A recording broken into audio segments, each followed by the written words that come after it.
Pagmenos sa crime statistics sa dakbayan sa Mandaue, nakitang gumikan sa gingusgang kampanya kontra kriminalidad. Usa sa programang ipadayon og hingusgan ang pagpasakay sa pipila ka mga pulis sa pampublikong sakyanan. Ang report ni Nico Serino. Sukad malusad ang Police on Board o Police Passenger Program, nakitang epektibo kini kontra kriminalidad. Ubos ini ang mga police stations ug units ubos sa Mandaue City Police gimanduan nga mo detail og personnel aron manakay gyud sa mga public transportation labi na sa mga jeepneys. Gihimo sab kini panahon sa kagabhion. Kapaminos sad sa to ang robbery incident sa jeepney ug mga other mga theft, yung snatching.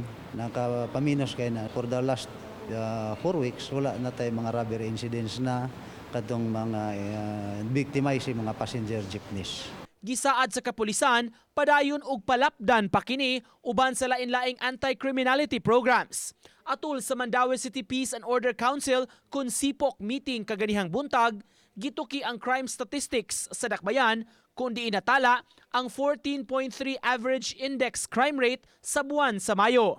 Mas menos kini og mga insidente itandi sa susama nga period sa miaging tuig. Doon ay 70 din karon 64 ang ato ang index crime. Kaya ang atong basihan sa crime rate sa mga highly urbanized cities, ang Mandaue isa sa mababa og index crime rate sa ato ang mga highly urbanized cities. Si outgoing Vice Mayor o kasamtangan nga Acting Mayor Carlo Fortuna nga mi-preside sa Tigom, nagpasalamat sa lain-laing ahensya, gikan sa kapulisan, kasundaluhan, PIDEA ug uban pa.